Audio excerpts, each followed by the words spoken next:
శ్రీ రామకృష్ణ ప్రభ ఛానల్ను చూడండి, మాసపత్రికను చదవండి. శ్రీరాముడెందుకు మనకు ఆరాధ్య దైవం? స్వామి సితికంఠానంద. భారతదేశంలో రామకథ తెలియని వారుండరు. రామాయణ గాథ మన జీవన గాథ. భారతీయ నాగరికత ఉన్నంతవరకు, ఆకాశంలో సూర్యచంద్రులు ఉన్నంతవరకు ఈ కథ ప్రాశస్త్యాన్ని కలిగే ఉంటుంది. వ్యక్తుల సమూహమే సమాజం, వ్యక్తి ఆదర్శాలే సమాజ ఆదర్శాలు అవుతాయి. ఆదర్శ వ్యక్తులు లేకుండా ఆదర్శ సమాజం నిర్మితమవదు. ఆదర్శ మానవుడు ఎవరైనా ఉన్నారా? ఎలా ప్రవర్తిస్తే ఆదర్శ మానవుడవుతారు? అసలు చరిత్రలోగాని పురాణాల్లోగాని ఈ విషయమై ఆలోచించి మన పూర్వీకులు మనకు ఎవరినైనా ఆదర్శంగా నిలిపారా అంటే మనకు శ్రీరాముడే గుర్తుకు వస్తాడు. మన దేశంలో రాముడిని దేవుడిగా కాకుండా ఒక ఆదర్శ మానవుడిగా చూడమని మనం పెద్దల ద్వారా వింటుంటాం. ఒక వ్యక్తిని మనం దైవాంశ సంభూతుడిగా చూడటం మొదలుపెట్టామంటే మనం ఇక ఆ వ్యక్తిని అనుసరించడానికి ప్రయత్నించం. ఆయన మనకన్నా చాలా ఉన్నతుడు, పుట్టుకతోనే ఆ వ్యక్తికి ఆ సుగుణాలు అబ్బాయిని భావిస్తే ఇక మనం మనిషిగా ఎదగడానికి ఎలాంటి ప్రయత్నం చేయం. ప్రకృతిలో ఒక్క మనిషికి మాత్రమే స్వకీయ ప్రయత్నంతో ఎదిగి దైవంలాగా భాసిల్లడానికి అవకాశం ఉంది. శ్రీరాముడు ఆదర్శపుత్రుడు, ఆదర్శ సోదరుడు, ఆదర్శ భర్త, ఆదర్శ రాజును. మూర్తిమంతమైన పరిపూర్ణ మానవుడే శ్రీరాముడు. అంతా దైవలీల.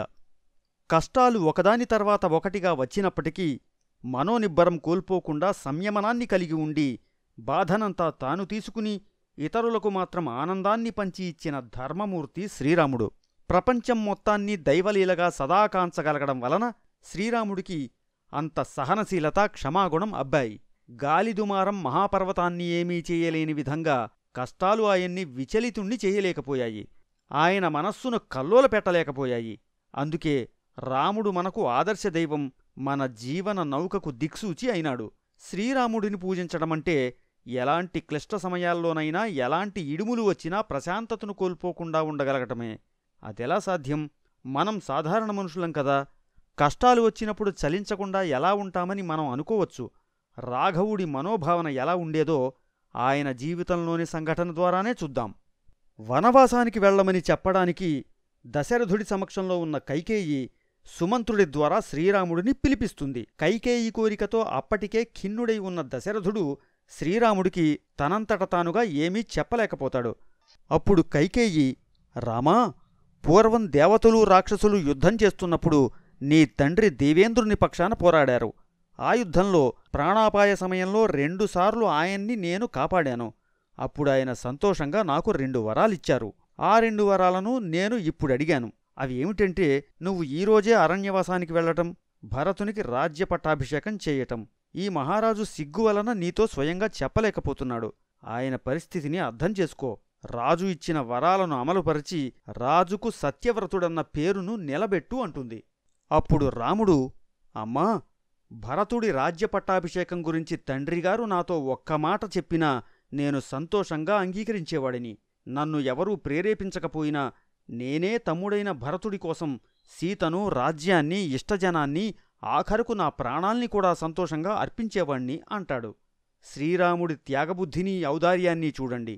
తమ్ముడి కోసం సీతను, రాజ్యాన్ని, తన ప్రాణాన్ని కూడా అర్పించడానికి సిద్ధమన్నాడు. మంచి చేయటంపై ఎంత నమ్మకం! రాముడు కైకేయిల మధ్య సంభాషణను విన్న దశరథుడు మూర్ఛపోతాడు. రాముడు ఆయన్ని లేవనెత్తి సపర్యలు చేయబోయాడు.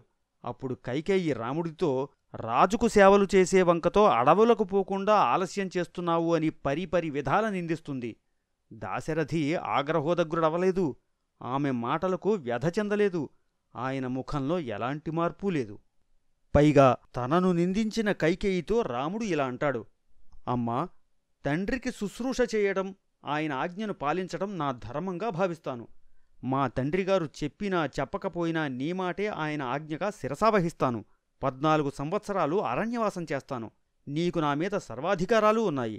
అటువంటిది భరతునికి రాజ్యపట్టాభిషేకం విషయమై నాకు చెప్పకుండా తండ్రిగారితో చెప్పావు అంటే నాపై విశ్వాసం లేదని తెలుస్తోంది అని తల్లి కైకేయి పాదాలకు నమస్కరిస్తాడు రాముడు. ఆ క్షణంలో తనను ద్వేషిస్తూ తనను కష్టాల పాలు చేయాలనుకున్న వ్యక్తిని కూడా ప్రేమించటం, ఇంతకుముందు చూపిన గౌరవాన్ని ఆమెపై చూపడం, ఈ అసాధారణ శక్తియే రఘుకుల తిలకుడిని దైవంగా మన ముందు నిలుపుతున్నది.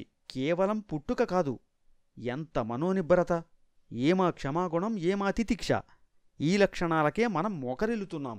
దైవ సంకల్పాన్ని జీవుడు అడ్డుకోలేడు. కైకేయిపైన, దశరథుడిపైన ఆవేశంగా ఉన్న లక్ష్మణుడిని చల్లబరుస్తూ జానకీపతి ఇలా అంటాడు: లక్ష్మణా, నువ్వు కోపంతో నాగేంద్రుడిలాగా బుసకొడుతున్నావు. కాని నీ హృదయం చాలా మంచిది. నువ్వు కోపాన్ని విడిచిపెట్టు, ధైర్యం తెచ్చుకో, అవమానాన్ని మర్చిపో, ఆనందంగా ఉండు. నేను అంతా దైవ నిర్ణయమని భావిస్తాను. పూర్వం మన తల్లి కైకేయికి నా పట్ల కాని, భరతుడి పట్ల కాని భేదభావముండేది కాదు. అలాగే మనం కూడా మన తల్లులందర్నీ సమభావంతో చూసేవాళ్లం.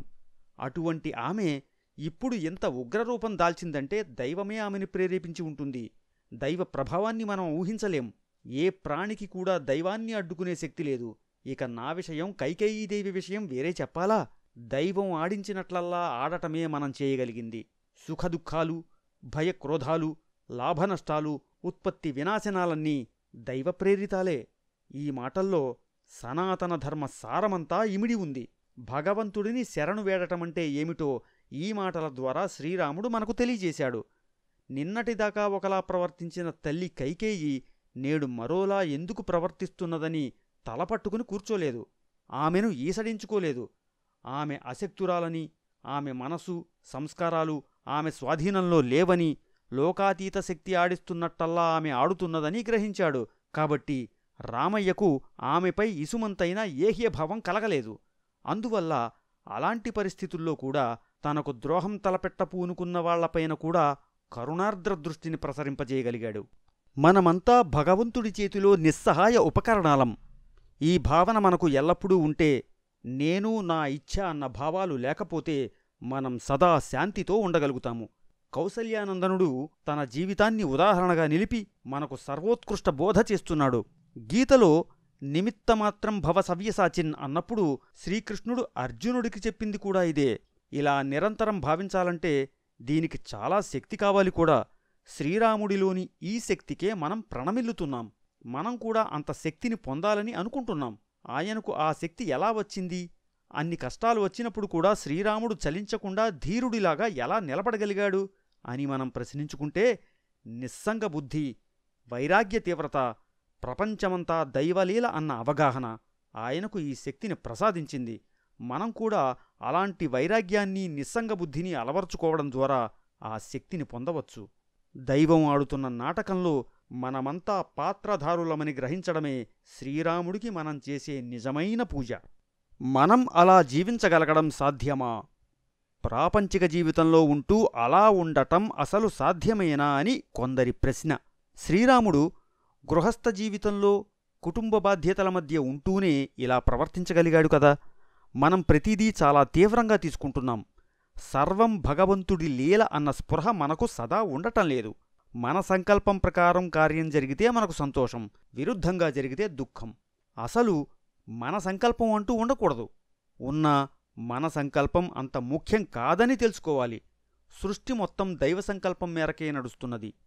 అందుకే మన లక్ష్యాలకు, ఆశయాలకు, ఆశలకు అంత ప్రాధాన్యం ఇవ్వవలసిన అవసరం లేదు. అవి నెరవేరినా నెరవేరకపోయినా పర్వాలేదు అనుకోవాలి. ప్రపంచమనే నందనవనంలో మన అహంకారం, సంకల్పం ఒక కలుపు మొక్క. ఈ కలుపు మొక్కను తీసివేస్తేనే మనకు శాంతి. ఈ ప్రపంచంలో మన ఉనికి చాలా అల్పం. ప్రస్తుతం మనల్ని భయభ్రాంతులకు గురిచేసి జీవితాన్ని అల్లకల్లోలం చేస్తున్న వైరస్ మనకు ఈ విషయాన్నే గుర్తు చేస్తోంది. ఆస్తులు, సంపాదన, కీర్తి, ప్రతిష్టలు, అధికారం అని పరిగెడుతున్న మనందరికీ ఇది పెద్ద మేలుకొలుపు. ఇది కఠోర సత్యం. దీన్ని జీర్ణించుకోవడం కష్టం. జీవితం క్షణభంగురం, శరీరాలు నశ్వరాలు అని మన ధర్మగ్రంథాలు చెబుతున్న విషయం మన మనసుల్లోకి వెళ్లలేదు. వైరాగ్యమే ధైర్యాన్ని ప్రసాదిస్తుందంటే మనకు అదేదో నైరాస్యంతో కూడుకున్న భావనలాగా అనిపిస్తోంది. ఈ మహమ్మారి మనకు ఆస్తిపాస్తుల మీద ఉన్న పిచ్చి వ్యామోహాన్ని కొంత తొలగించింది. మిగతా వ్యామోహాన్ని మనల్ని తొలగించుకోమంటోంది. ఇకనుంచైనా ధర్మనిష్ట, అనుకంప, సర్వజీవులపై ప్రేమ, పరోపకారమే జీవన ధ్యేయంగా జీవిస్తానని మాటిస్తే ఇప్పుడే వెళ్ళిపోతానని అంటోంది. ఈ బాధాకర పరిస్థితుల నుంచి మనకు తొందరగా విముక్తిని ప్రసాదిస్తానంటుంది. ఇలా బాస ఇవ్వడానికి శక్తి కావాలి. జగన్మాత మనకు ఆ శక్తిని వసగుగాక. కరోనా శీఘ్రమే నిష్క్రమించుగాక. ధర్మమూర్తి శ్రీరాముడు తిరిగి మన జీవితాల్లోకి ప్రవేశించుగాక. జై శ్రీరామ్. ఇలాంటి ఆసక్తికరమైన ఆధ్యాత్మిక అంశాల కోసం ఈ వీడియోని షేర్ చేయండి, లైక్ చేయండి, మా ఛానల్ని సబ్స్క్రైబ్ చేసుకోండి.